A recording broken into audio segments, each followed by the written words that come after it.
Welcome to day 2, and thank you for joining us here today. Remember, we're recording all the sessions, so if you miss anything or want to share a section with others, please let us know. Let's recap some of the highlights from day 1. Guy, Anair, and I updated you on the future direction of our platform that now includes SCA, container security, infrastructure as code security, and now our 4th product around SaaS called Snyk, finding and fixing code issues at your speed and where you are. The first developer-first code security is now available.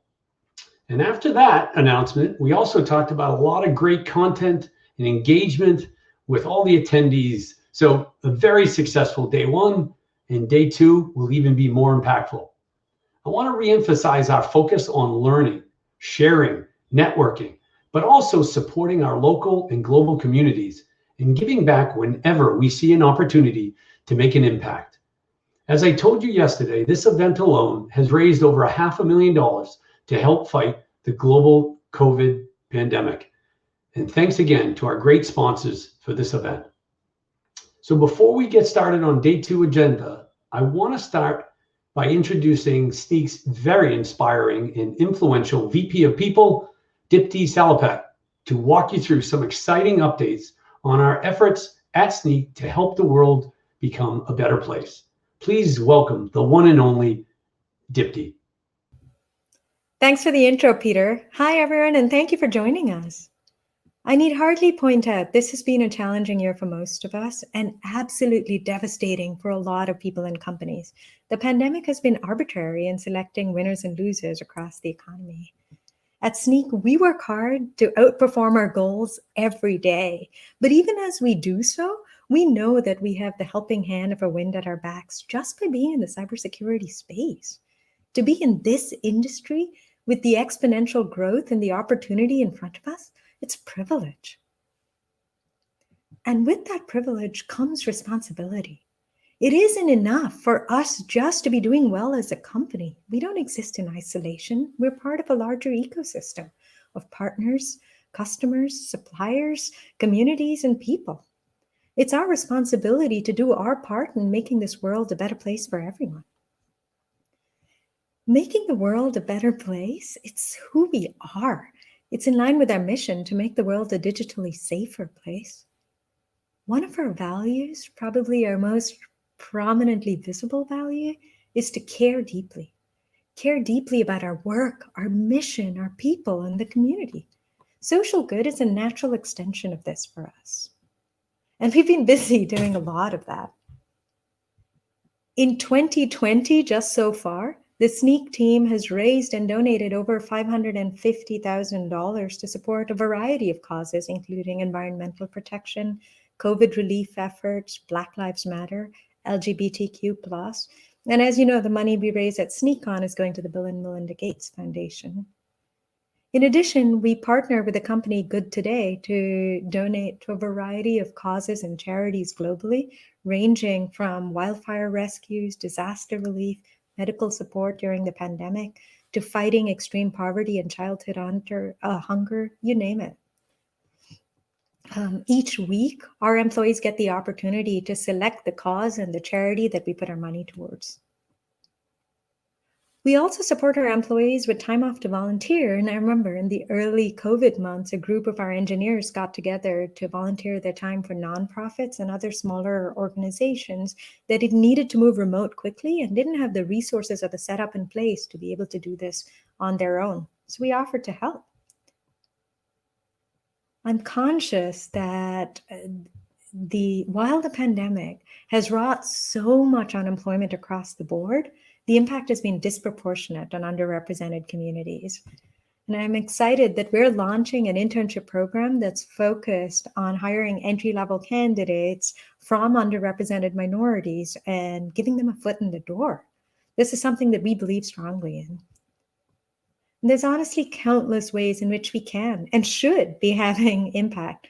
But one of the most important for us is around climate change, which will affect all people everywhere, and it's going to change our lives in the coming years. For the last couple of years, I'm proud that we've mitigated against our carbon footprint through the purchase of carbon offsets. This year, we'd like to take this a step further. And I'm proud and excited to share another milestone in Snyk's efforts to be socially and environmentally responsible with the announcement that Snyk is officially carbon neutral certified. What this means is that we calculated the company's carbon footprint from last year, from 2019, and then figured out how to reduce this to zero through a combination of external emissions reduction projects, in-house efficiency measures, and investments in renewable energy. Our renewable energy investments through carbon offsets will go specifically towards projects globally aimed at reforestation, water filtration, and solar power. But it's not just about getting certified today, it's how do we keep this for the future? And we're committed as a company to maintaining this standard going forward on an ongoing basis. And the only way to do that is to incorporate these goals into our day-to-day operational activities. For example, how we plan our real estate, or how we select our suppliers, or the choices we make with company travel. And so we'll be changing all of these with an eye towards sustainability. As much as we appreciate our strength and our opportunity at this stage, we also want to be giving back to our local and global communities. We can make a difference together. So I want to take this moment to thank you all. Just by being here, by maybe making a donation, you're joining a part of this journey with us. So thank you. All right, Peter, let me hand it back over to you then.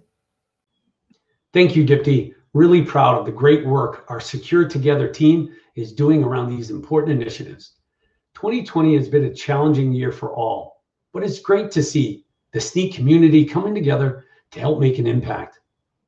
We talked about the theme for SnykCon being Secure Together.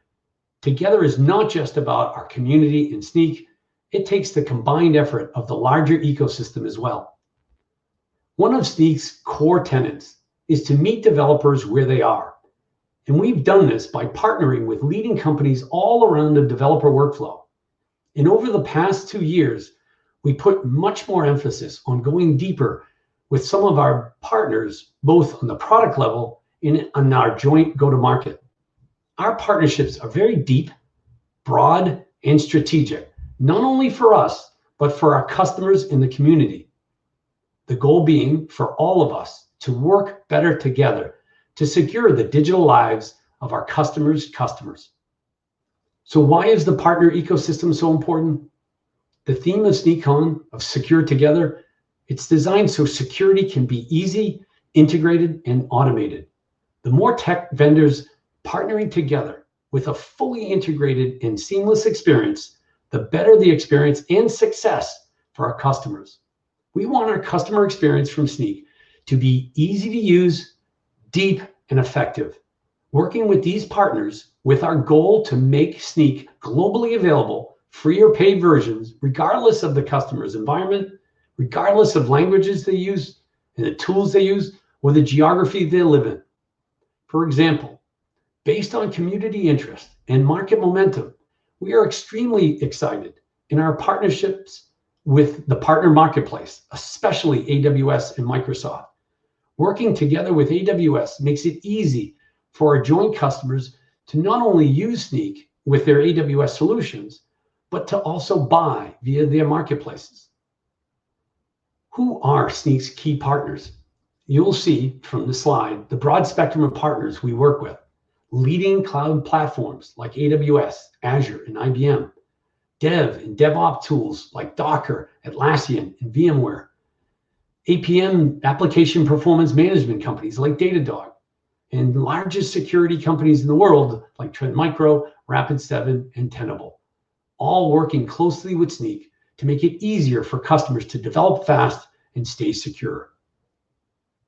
One of our most important partnerships over the past 18 months is with Docker. So our first partner announcement at SnykCon is with our very good friends at Docker. This summer, we announced our strategic partnership with Docker.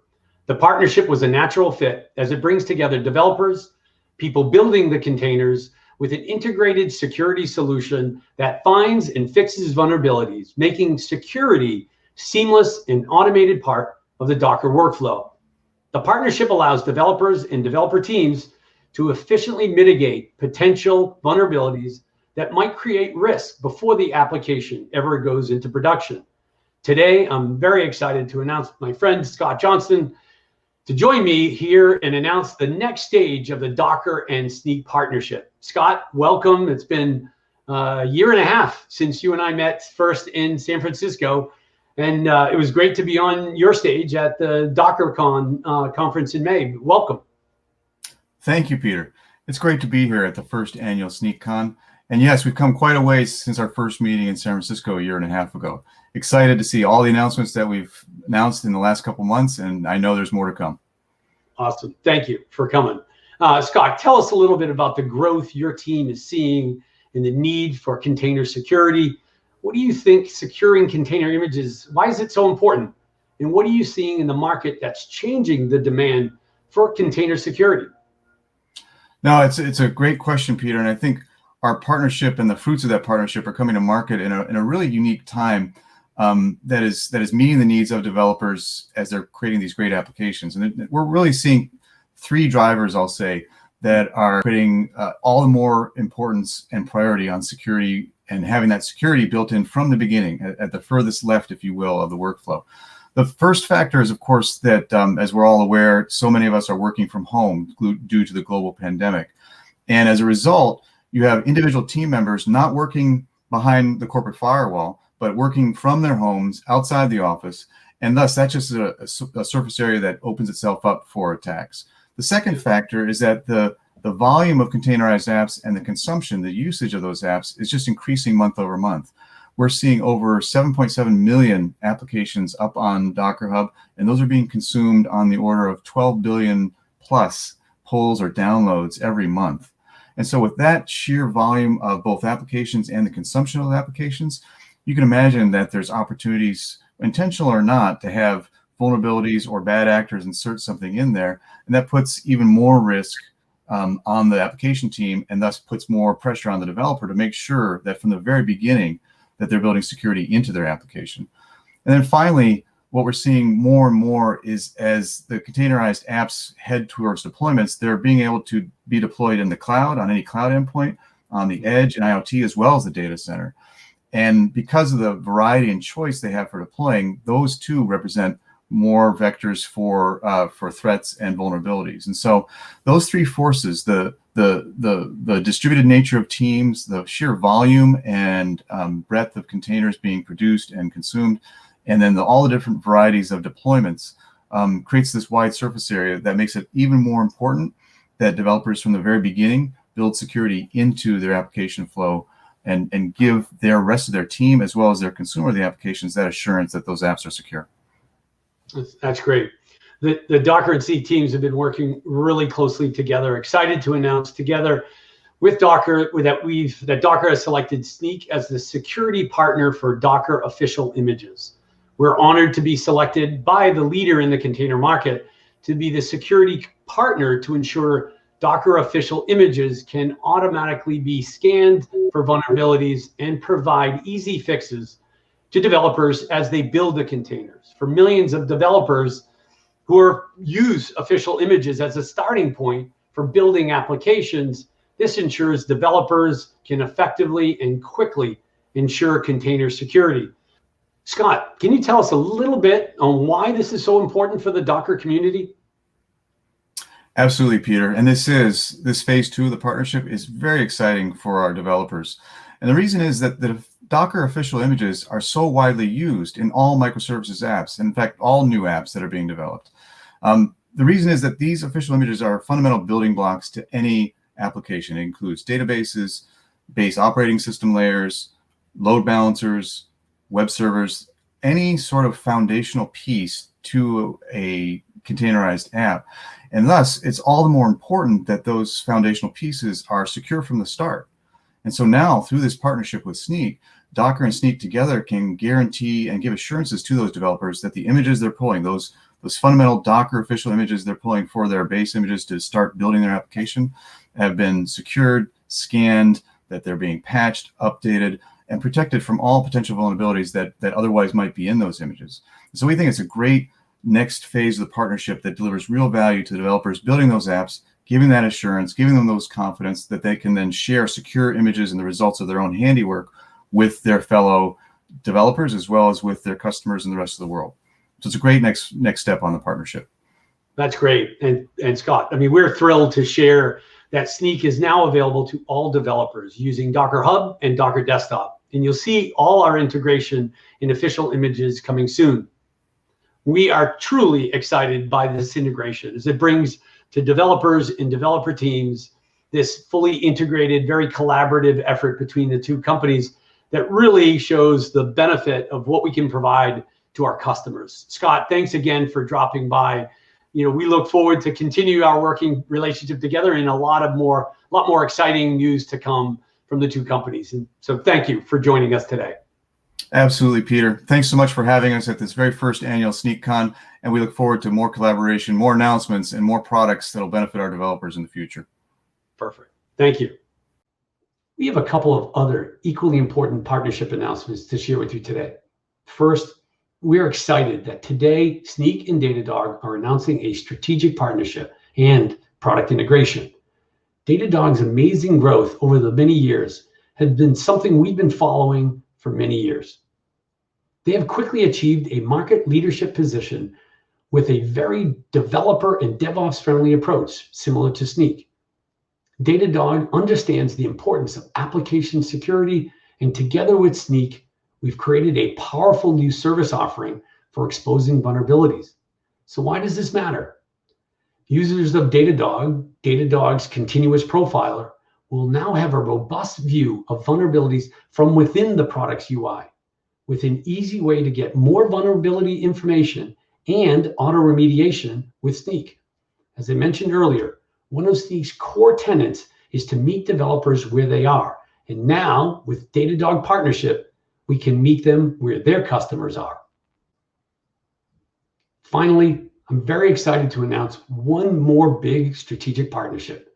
Snyk and IBM Cloud are coming together to power the IBM Cloud DevOps offering.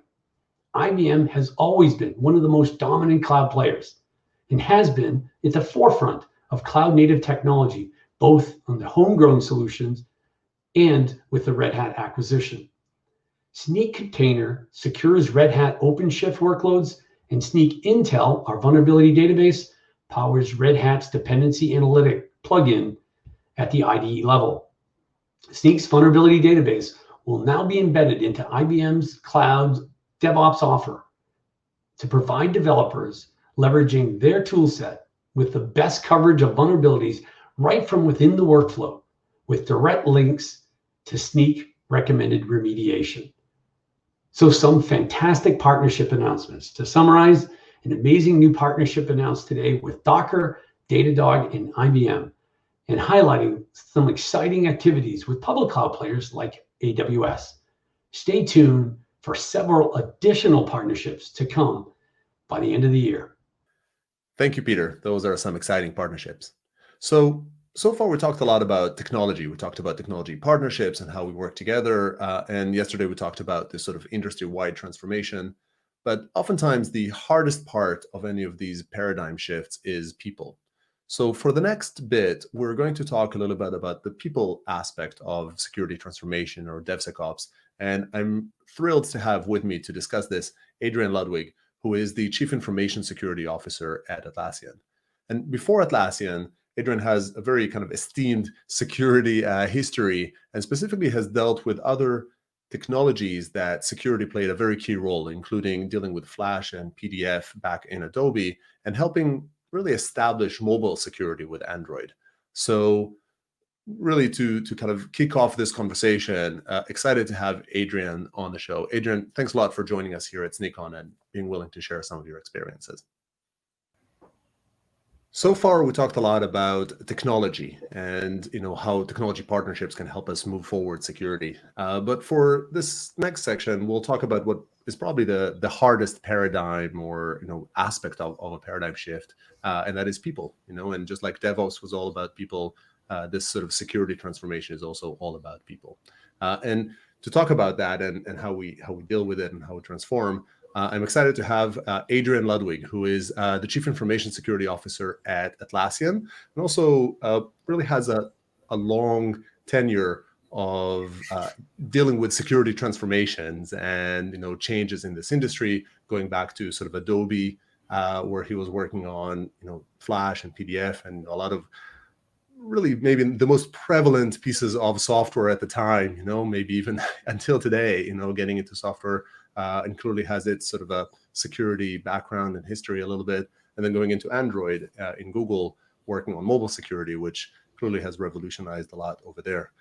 So with that, Adrian, thanks a lot for joining me here on this conversation, and in general joining us here at SnykCon.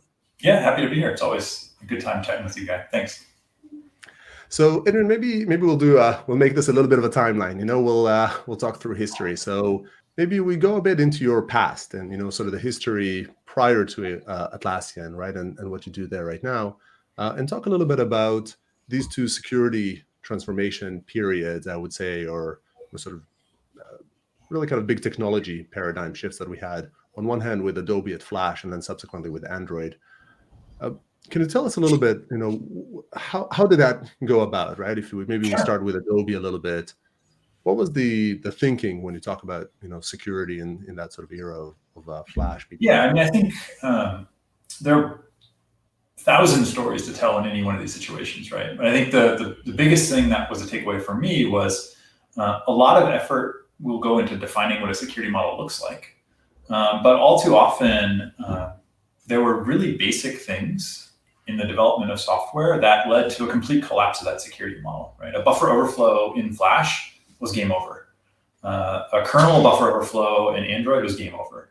And so for a long time, the industry at large has been struggling with how do we design systems to be resilient against, a single mistake made by a single developer is game over for the entire system.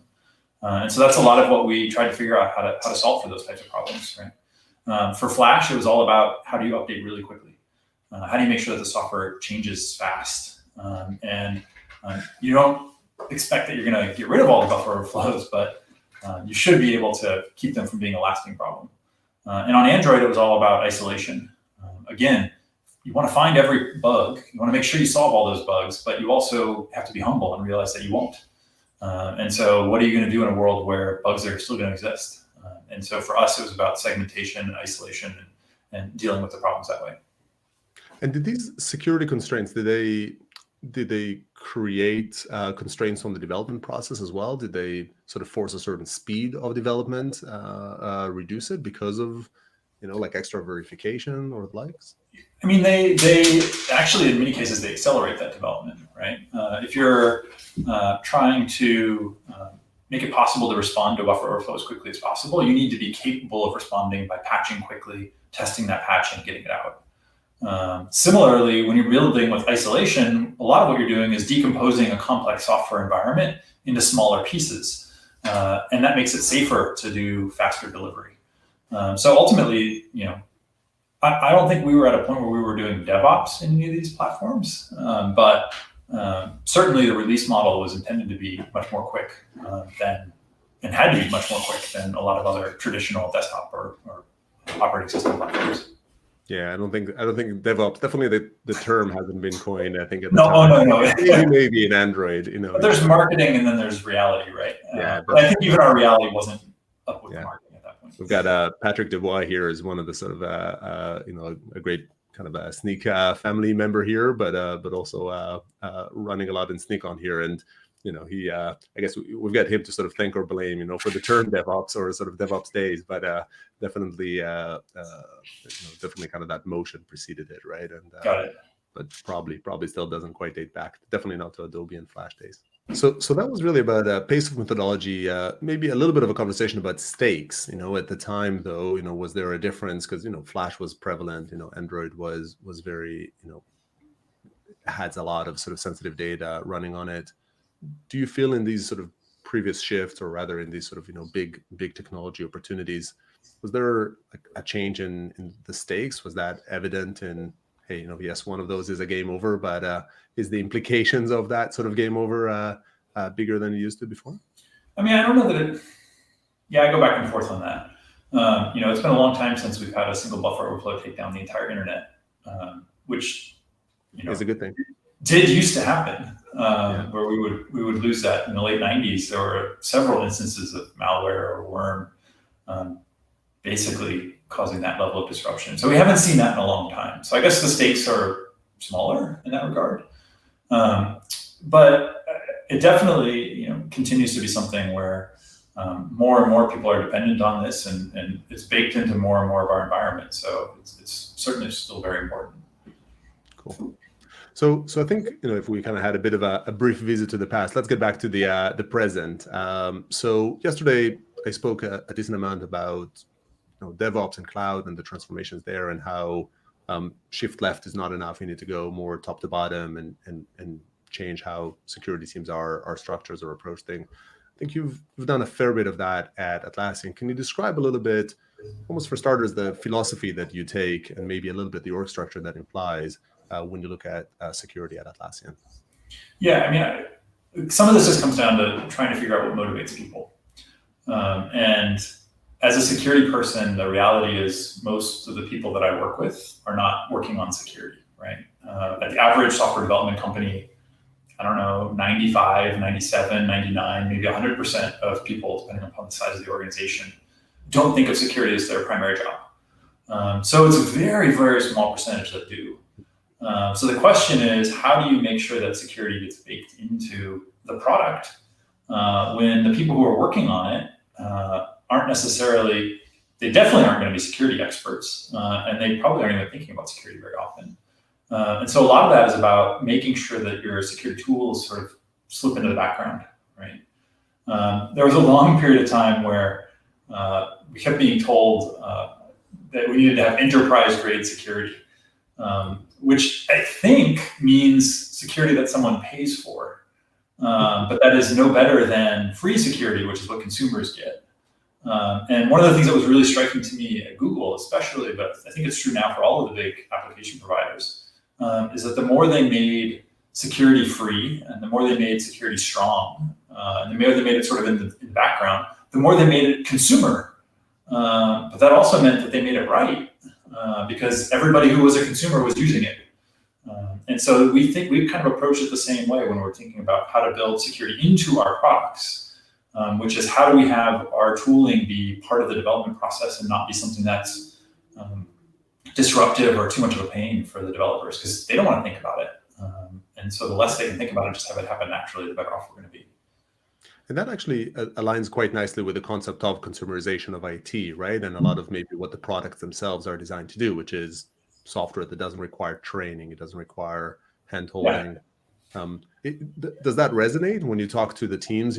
Does that analogy work to kind of get people maybe to aspire to the same level of success, if you will, with the security aspect? I think so. I think trying to have it be simple and clean and elegant is a critical part of it. I once told myself that I would never work for an enterprise software company, which I guess now that I'm at Atlassian, I violated that a few years ago and didn't really occur to me. Because it's a company that actually cares about user experience and cares about what that'll look like and is trying to simplify things. And so in many ways, it doesn't have the sort of edifice or behavior that you would expect from a classic enterprise software company. So yeah, I think that consumerization of IT is definitely a thing that's happening, and moving to cloud is a part and parcel of that, right? Having more rapid transition in applications and faster innovation and all those elements. Yeah, for sure. Well, I mean, it's a nice little model of embracing that sort of product-led growth and consumer-grade experience also to the security team within the setup. So indeed, let's talk org a little bit. So how does that manifest? You think about sort of security organization and how it interacts with development. Yeah, so we're a little bit unique. 90% of our focus from a security standpoint is on our products, which is distinct from a lot of other CISOs, a lot of companies where they're focused on their core infrastructure. We have responsibility in the security team for core infrastructure as well, for employee laptops, those kinds of things. But for the most part, our focus is on make sure that the data that's inside our cloud is being protected, make sure that there's no risk or there's a minimal amount of risk to the users of our products. So we have a product security team. It's about 2/3 of our effort. overall. Some of that focuses on making sure that we're building secure products, secure development practices and culture. Some of it is on using automation and tools to make sure that we're flagging any instances where those sort of more human-oriented processes broke down, and then we're finding them through automation. And then we also have a pretty big investment in monitoring our infrastructure and being able to respond, or monitoring our applications and being able to respond to it. We think of that as security intelligence. The common theme that sort of threads its way through all of our security effort is that it's bottoms up. And this just goes back to my belief, and I think the Atlassian sort of belief in general, that people who are motivated and people who care are the ones that do the best work of their lives. And I remember, early on when I was consulting, asking somebody who hadn't really found anything. I was like, man, you're supposed to be this great hacker. Why haven't you found any security issues? And for him, it was like, oh my gosh, you're right. I'm going to go back and I'm going to work. And like 5 hours later, like 11 o'clock at night, he called me and said, I found 10 things. And like creating that sense of ownership and that sense of personal challenge, I think, is a critical part of building a culture within your security organization. And so one of the things that we've done is we've defined what we call capabilities. And then all of those are owned, sort of federated out across the entire organization, right? We have about 100 people in the security team, but about 50 different capabilities. So I'm not responsible for making sure that all of them are doing well. I'm responsible for making sure the people are doing well. And those people are responsible for making sure that all of our capabilities are doing well and are best in breed and incorporate the right tooling. And they're constantly doing things like comparing ourselves to other companies to see, if we're falling behind or if there are things that we could learn from those other companies. But pushing all of that down to a point where it's owned by the individuals rather than sort of by the management infrastructure is, I think, similar to DevOps, right? Where there's really constant fast iteration, there's constant improvement that's going on, and it makes us just better as a security team. It also deals with the fact that I can't keep track of 50 different things or 100 different things in any given day. So the myth of the executive that can do that is just a joke. So I don't pretend, right? I just say, you own it. Tell me if we need to make improvements and I'll help you make it. I think the speed element of it and the ability to keep up kind of go hand in hand, right? The faster it goes, the more scale it is, the less likely you are to believe what is probably a fallacy pretty early on. Yeah. Keep up and run with it, maybe it just makes you realize it. And how, so I really love this notion of the security team itself, kind of the individuals or the groups within it, having that type of ownership with the same kind of DevOps ethos. How does that then interact between those security individuals and the ones that are building the app? Great question. So there are two elements to it for us. One is what we call programs, which are sort of a concerted set of activities that we think are appropriate for a particular product or area. So for vulnerability management, what are the tools that we're running? What is the SLA process? How do we notify developers when they need to fix an issue? How do we follow up with them? So that's sort of something that's institutionalized into a program. And then we work to improve that program over time. And then there's a second concept that we have, which we call embedding, which is for every one of the different product areas across Atlassian, they want to have somebody that they can reach out to who knows what they're working on, who's familiar with it. And so we have a couple dozen engineers in the security organization that they work on programs, but they also spend a fair amount of their time doing embedding and having a personal relationship with that team and being familiar with what's on their roadmap, being familiar with the challenges that the team is facing right now, with the struggles that they've had in the past, with the personalities that are there. All of this is about sort of engendering and enabling efficiency in interacting with those teams. And so that sort of embedded engineer is responsible, along with the management for that product area, making sure that the programs are doing really well. And so we have what we call a security scorecard. And we've gone through several iterations of this, but at this point, the scorecard is pretty similar to like the system that you would go to get grades in school, right? If you got a 90%, you've got an A, you're doing great. If you got less than 90%, well, we should talk about what we can do to bring that up so that you'll be able to get honors and magna cum laude or whatever it is. And so ultimately the responsibility for getting that good grade is on the product team. The embedded engineer is there to help facilitate doing it. And then the programs are in place to make sure that it's being done in a consistent way so that next year, programs will be a little bit harder, right? In the same way that when you go from 9th grade to 10th grade, 11th grade to 12th grade, like you can't do the same thing and keep getting an A. You have to be smarter and get more done. And so that's how we've been approaching it. Yeah, no, I think that sounds very, very scalable, kind of smart in a small unit, but also kind of one that grows kind of broadly, and you can see how it applies, which sounds powerful to it. How, when you think about measuring security, which is a tricky topic for everybody, do you focus more on the rollout of the controls, more on the efficacy of how much they reduce risk, something else in total? Yeah, there's a lot of different pieces to that. Where do we start? So I think there's a couple different pieces, right? One is where do you want to get to, and one is where are you right now? And you need to have a sense for both of those. You need to be able to provide some way to define both of those. So if we were to stand up a new capability and have an expectation that it's going to be rolled out to all the teams, right? Maybe you're never going to have a buffer overflow again. Right? We don't have buffer overflows because we're not writing in those languages, but that's my origin is in the buffer conceptually, yeah. Maybe we should say that, right? And so we'll set that that's our goal. And we'll say that's where we're going to be in 2 or 3 years. And then we'll have a measurement for how many have happened in the last month or last 2 months, or what have you done to make sure that if one happened, that you've corrected not just that particular flaw, but something about the process by which you got to that point. And so we'll start to score that. And our approach that we're using right now is it goes into the scorecard. It's just informative. Here's what you're getting. And once half the company is able to do it consistently, then it becomes something that takes your grade down if you don't have the ability to take it consistently. So there's actually an element of, it's not the security team telling you it's possible to do this. It's the fact that half the company is already doing it. Yeah. That's awesome. So you're falling behind. And your peers, like the person that sits across the hallway from you, their team has figured it out. Why haven't you? So we're relying a lot on that, both to prove that it's possible, but then also to make sure that the measurement process works well. So that's how we've been approaching it. We're adding a couple of new scores a month at this point into the scoring framework, and it seems to be working pretty well.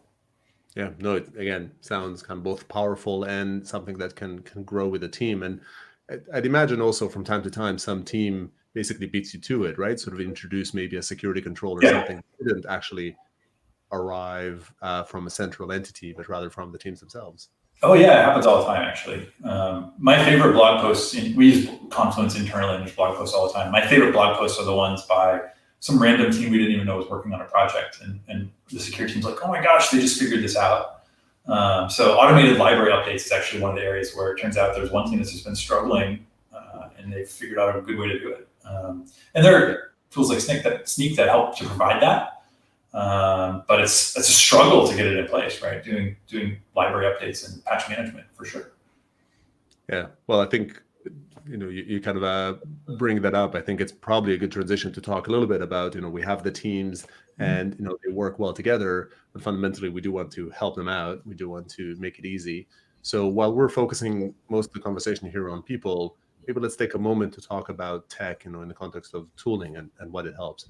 So I mean, as you pointed out, you're a Snyk customer, which, one, we appreciate, and two, clearly kind of shows you've got some good taste. But beyond that, how do you think about security tools? What do you look for? What do you evaluate when you look, in this context of this democratized security? What do you need in the tools?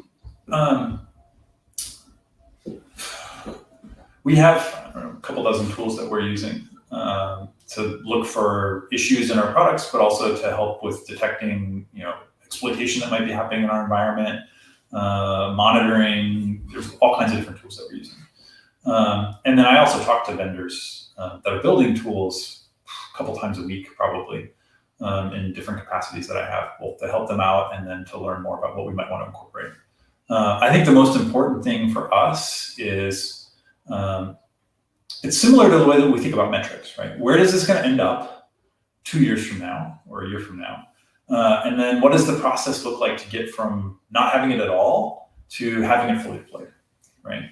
And can that be done in a stepwise fashion that is not too disruptive to any of the existing things that we have in place? And does the end state not produce more work than it gets rid of? And what's interesting is security tooling is almost all of those, they don't know what the end state looks like because they're still sort of figuring it out. They haven't figured out how to integrate it because every one of these tools has its own little UI, and you're expecting the SecOps team is going to be inside that tool and this other tool. It's like, wait, they're going to need 45 different tools at the same time. And that, as a result, means that there's going to be a ton of work. So for us, the biggest things are to solve those two things, right? Can you tell me what it's going to look like a couple of years down the road? Can you tell me what I need to do to get to there? And in the end, is it going to be efficient and fitting into my existing set of infrastructure?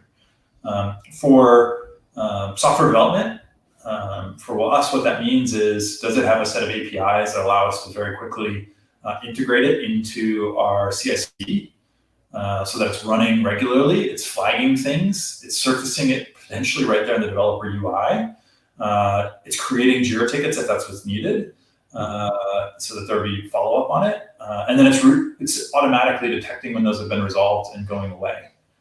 So there's not sort of additional developer overhead on top of the work. And notice that at no point did I say, and it has a nice UI that the developer is going to go look at, because we don't think that's going to happen. So our whole workflow is in the context of JIRA or directly in the CI/CD. Yep. Yeah, which makes a lot of sense. I mean, at the end of the day, yes, developers need to pick up maybe more security responsibility, but that comes alongside. There's a lot of other words that sort of fill in that blank in terms of security. You know, you can't really expect them to go off and add what is already a fairly fragmented list of tools that, you know, developers face on that daily basis. Some, you know, at people's own doing, but doesn't change the fact that there's just too many of them. So yeah, they're going to make their own life hard. They don't need me to make it hard too. Indeed, you know, like, you know, let's kind of allow each of us to sort of shoot ourselves in the foot. And I think maybe continuing, and you're already talking about sort of, you know, Jira and Confluence and definitely, you know, in Bitbucket, like a lot of those tools are. I'd like to think that, you know, for both Snyk and for Atlassian, we're helping a little bit that transition, you know, that we've been discussing, you know, to that democratizing of security. How do you see Atlassian's role in this element? Like before, we were talking about kind of helping your developers, you know, build securely. How do you see Atlassian's role in helping, you know, developers using it, using the tools? We fit in a variety of different places. One of the key ones is that our tools get used a lot. And our tools are sort of at the core of the developer workflow for a lot of companies, a lot of organizations. And so the more we can think about how to make it easy to incorporate security into that tooling, the less there is a need to have a separate process that's running off next to your tooling that's designed to improve security. You know, one of the key things that I learned in Android especially was, like, people don't want to add security software. They just want it there. And I think that's especially true for developers, right? It should show up in my development environment. And so figuring out how to make that easy, figuring out how to incorporate that is a key thing for us, right? How do you add applications into your dev environment to help you find security issues, help you resolve security issues? Ironically, some of the most persistent, long-lasting problems that are security problems are some of the most basic, right? Have you updated your libraries? Yeah. And the number of times I've had to have this conversation over my career is just like crazy. It's like, you don't get up and say, did you brush your teeth today? Did you brush your teeth today? Did you brush? It's like, eventually you learned that, but I still have to say, did you update your libraries? Did you update? It's I think security hygiene at scale, you know, and, you know, maybe a term that is especially appropriate in this sort of COVID era, right? But but doing that consistently day after day has really proven, you know, probably the biggest challenges, you know, just sort of scaling kind of. Put your face mask on. I think I love the extensibility and indeed the widespread use of the Atlassian product. And, you know, so many of our customers, including ourselves, you know, use Jira substantially for managing security flaws, security vulnerabilities, and how do we address them, but also all the sort of the extensible kind of connection points that Bitbucket offers that allow us to come in, you know, and present security information right there in the UI, you know, right there in that sort of developer context, and allow for, at the end of the day, that sort of better developer experience. And nobody wants to build an insecure product, right? Like that is not the goal. So yeah, if you can just flag, hey, the thing you just did wasn't a great idea, they'll fix it. Yeah. So maybe to close this off, we talked a little bit about maybe some challenges of the game changer type mistake that we've had before. Talked a little bit about how we're looking to democratize it and sort of empower teams and how you do that at Atlassian and build security in the practices. Maybe kind of let's end with a conversation about the future, and maybe if put on your rosy glasses, right? And you think about this current kind of paradigm shift, right? And there's a lot of challenges, a lot of changes that need to happen. What's the best thing that can happen? When we think about cloud native, we think about DevOps. How could it turn out good? I mean, I think the way it is going to turn out good. I don't think it's even. I guess it's rose-colored, but I think it's going to be reality. Is a lot of these security capabilities are going to become fundamental to the tools that we're using, right? It's going to no longer be possible to deploy a out-of-date library inside of a development environment. It's going to be no longer possible to deploy a out-of-date AMI image to any cloud provider because you're going to set policies that say no, or the cloud providers or tool providers will set policies that just say by default, it's not sane, stop doing it. And so I think a lot of the things that right now are basic hygiene are going to get taken care of by the platforms and tooling. And so I think that is what we're going to see, right? Is that then problems get pushed up to the business logic layer, and that's a much more comfortable environment for developers to be able to see the problem, understand the problem, solve the problem, and do so with a minimal cost associated with it. So I think that's coming. I think it's already happening, and it's just going to accelerate over time. Well, definitely a positive path, and I'm a believer right there alongside you. I think this is what we're striving to do here as well. Cool, Adrian, this has been great. Thanks for sharing. How you build a team, how you run it, and also observations on the industry and coming here on SnykCon. Yeah, happy to be here. Good to see you again, and see you around. Thank you again to Adrian from Atlassian, to Scott from Docker, and congratulations to all the great partners that we have. Really looking forward to working together and having an amazing year ahead. I also want to thank all of you customers, users, and really the broader community that joined us here at SnykCon and are helping us mobilize security into this new era. I wish you all a great second day of awesome content, speakers, and an opportunity to share, learn, and collaborate, and become more secure together.